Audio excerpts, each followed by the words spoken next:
Friend, मैं हूँ जाहिर और आप देख रहे हो यूट्यूब चैनल जाहिर टेक्निकल। आज हम लोग इस वीडियो में बात करेंगे एसी का जो कंडेंसर होता है वो लीकेज हो जाता है, उसको रिप्लेस करना पड़ता है, तो किस तरह उसको चेंज किया जाता है उसके बारे में बात करेंगे। तो ये वीडियो ध्यान से देखना, बहुत कुछ सीखने को मिलेगा। तो चलिए शुरू करते हैं। ये वाला एक मशीन है, इस पे एल्युमिनियम कंडेंसर लगा हुआ है। ये जो तार जैसा दिख रहा है, ये एल्युमिनियम कॉइल का जो पाइप है, इसमें से गैस पास होता है, लेकिन यहाँ पे लीकेज होने की वजह से मशीन में कूलिंग नहीं हो रहा था। लेकिन एल्युमिनियम जो कंडेंसर होता है वो रिपेयरिंग नहीं होता है, मतलब ऑयलिंग नहीं होता है। तो इसके लिए हम लोग इसके चेंज करके नया कंडेंसर जो है, ये वाला कंडेंसर, उसको कॉपर का जो कंडेंसर होता है वो चेंज करेंगे। तो चेंज करने से पहले ही इस मशीन का जो सक्शन लाइन का जो चार्जिंग पोर्ट है, उसके साथ हम लोग एक खाली चार्जिंग लाइन ऐसी लगा के छोड़ देंगे, क्योंकि मशीन के अंदर जो प्रेशर होता है वो यहाँ से निकल जाएगा। और वेल्डिंग के टाइम हीट के वजह से मशीन के अंदर जो प्रेशर बनता है वो कोई भी जगह से निकल जाए तो अच्छा है, क्योंकि मशीन के अंदर प्रेशर पैदा होगा तो फिर वेल्डिंग करने में मुश्किल होगा और लीकेज होने का चांस रहता है।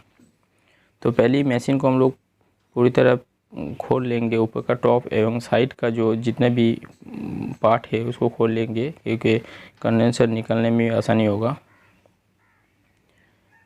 एल्युमिनियम कंडेंसर में क्या होता है, दो ही जगह जॉइंट होता है। एक तो कंडेंसर का जो इनपुट है, मतलब जहाँ से गैस इनपुट होता है, और नीचे की तरफ जहाँ से गैस आउटपुट होता है।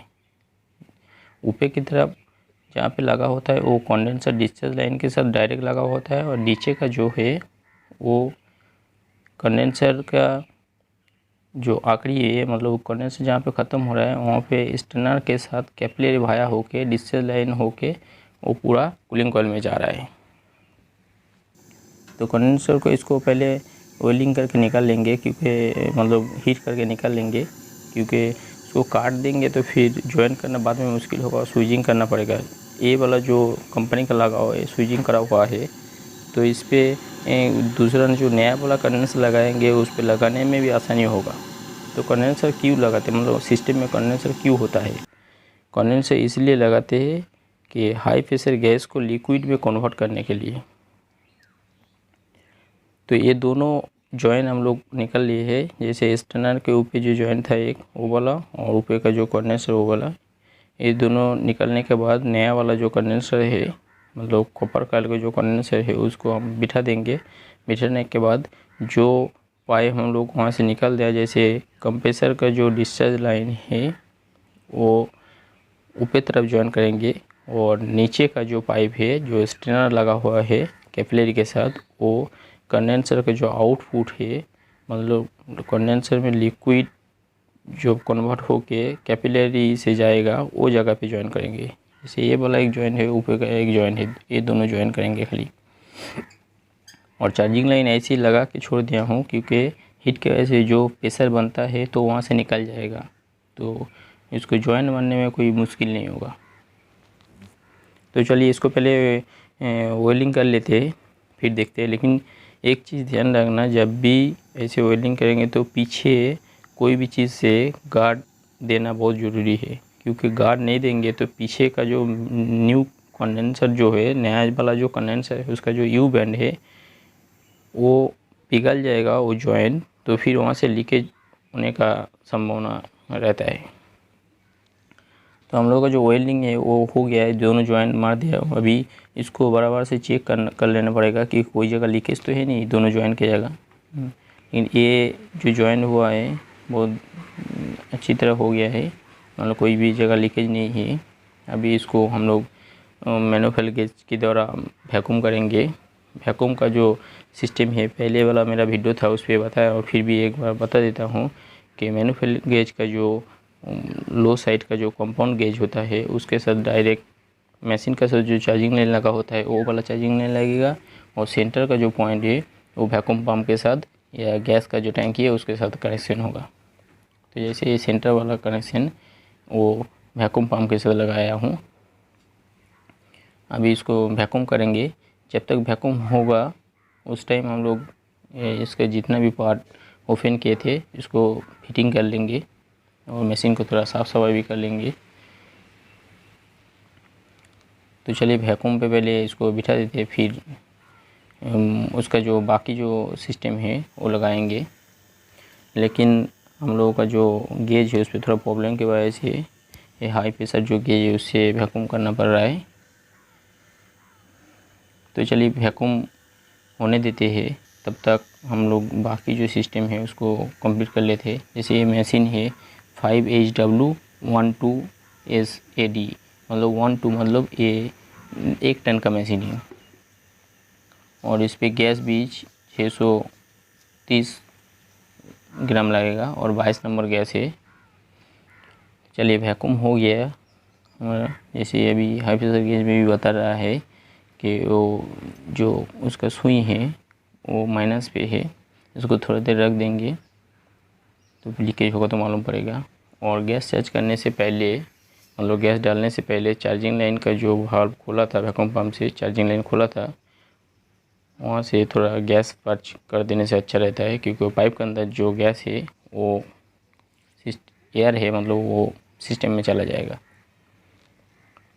तो 22 मशीन है या दूसरा कोई भी गैस का मशीन है, वो मशीन को हम लोग लिक्विड गैस डाल सकते हैं मशीन बंद में। जैसे इसको हम लोग अभी 100 PSI करके छोड़ देंगे, फिर चालू करेंगे। मशीन चालू हो गया, अभी थोड़ी देर वेट करेंगे कि कूलिंग सही है कि नहीं है और प्रेशर कितना है वो देखेंगे। और 22 जब गैस चार्ज करेंगे इस पर और एक फंडा है, जैसे आपका जिस टाइम गैस चार्ज कर रहे हो उस टाइम वातावरण का जो टेम्परेचर है वो कितना है उसके साथ 32 प्लस होगा, मतलब बैक प्रेशर उतना रखना पड़ेगा। जैसे अभी यहाँ पे 33 एम्बिएंट टेम्परेचर है और 32 एम्बिएंट 33 प्लस 32 मतलब 65 गैस चार्ज करना पड़ेगा, मतलब 65 या 70। लेकिन 8/22 60 से लेके 70 के आसपास ही रखना पड़ता है। जैसे थोड़ा गैस और भी ऐड किया हुआ उसकी, अभी मशीन सही चल रहा है और थोड़ी देर चलने देंगे। फिर भी गैस मतलब ज़रूरत पड़ेगा तो और थोड़ा ऐड करेंगे, नहीं तो ऐसे ही छोड़ देंगे। अभी मशीन सही तरह से एकदम परफेक्ट काम कर रहा है। इधर जितना भी काम है हम लोग पूरा कंप्लीट कर लेंगे, फिर थोड़ा लीक टेस्ट करने के बाद अंदर जाएंगे। अंदर जाके इंडोर का जो सिस्टम है वो चेक करेंगे। जैसे अभी देख रहे हो, जैसे ये रिसर्च लाइन पे भी स्वेटिंग आ रहा है और सक्शन लाइन पे भी स्वेटिंग आ रहा है। मतलब स्वेटिंग आने का मतलब है कूलिंग अच्छा आ रहा है, मतलब स्वेटिंग बाहर का जो टेम्परेचर उस पर ह्यूमिडिटी के वजह से सक्शन लाइन के जो पाइप खुला रहता है उसके साथ एब्जॉर्ब हो जाता है, तो उसके वजह से स्वेटिंग आता है। तो उससे मालूम पड़ता है कि कूलिंग परफेक्ट है। और एम्पेयर भी ध्यान देना पड़ता है, एम्पेयर भी सही है उसका। हम लोग उसको 65 हुआ मतलब 60 से का या 70 तक गैस करके छोड़ देंगे। जैसे अभी 50 60 70 हो गया है। एम्पेयर भी 4.32 या 24 ले रहा है, मतलब सही है एम्पेयर।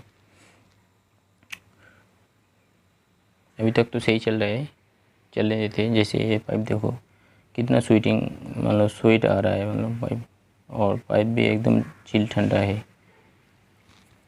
मतलब गैस का चार्ज का जो सिस्टम है पूरा कंप्लीट हो गया है।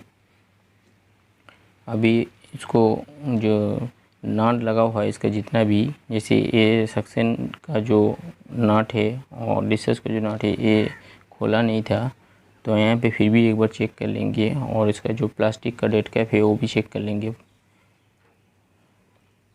एक बार नहीं 2-3 बार चेक करेंगे, क्योंकि प्लास्टिक कैप कभी कभी ये ज़्यादा टाइट करने से फट जाता है तो मालूम नहीं पड़ता है, वहाँ से बाद में लीकेज होता है। तो नया कंडेंसर चेंज करने के बाद भी गैस लीकेज हो गया है, ऐसे होता है तो फिर मतलब प्रॉब्लम और कॉम्प्लिकेटेड हो जाता है। मतलब कंडेंसर पे है कि दूसरी जगह है, जैसे नया काम हुआ अभी तो वहीं होगा ऐसे लगता है, लेकिन फिर भी इसीलिए जितना भी जॉइंट है अंदर का जॉइंट में तो लीकेज नहीं है, फिर भी बाहर का जो डेट कैप है इसको भी देख लेंगे। चलिए अभी हम लोग अंदर आ गए हैं। जैसे अभी रूम सेट टेम्परेचर 22 है, रूम टेम्परेचर 37 बता रहा है। इसका सेंसर में कुछ प्रॉब्लम है, ये देख लेंगे क्योंकि बाहर का टेम्परेचर 33 है, अंदर का तो इतना देर तक चले आधा घंटा जैसा, तो 37 तो नहीं हो सकता है। तो चलिए अपने पास जो टेम्परेचर मीटर है वो लगा के देख लेते हैं। जैसे ग्रिल टेम्परेचर चेक करने के एक तरीका होता है, जैसे ग्रिल टेम्परेचर के सामने जो हवा का जो थ्रो है वहाँ पे सेंसर का रेजिस्टेंस जहाँ पे लगा होता है वो रख के फिर फैन का जो इंडोर का जो फैन का स्पीड है वो स्लो, एकदम स्लो या मीडियम रख देने से टेम्परेचर डाउन होता है, तो मालूम पड़ता है कि ग्रिल टेम्परेचर कितना है। लेकिन 22 मशीन का जो 22 गैस का जो मशीन है उस पर ग्रिल टेम्परेचर कम से कम 15 आना चाहिए, 15 या 16।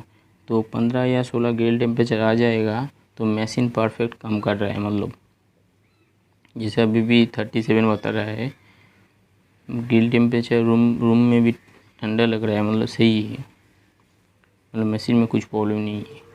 इसी तरह हम लोग कंडेंसर चेंज कर सकते हैं। मेरा वीडियो अच्छा लगा हो तो प्लीज़ सब्सक्राइब और लाइक करना और कमेंट ज़रूर करना, क्योंकि कमेंट से ही मालूम पड़ता है कि मेरा वीडियो आप लोगों को कैसा लगा। तो कमेंट ज़रूर करना।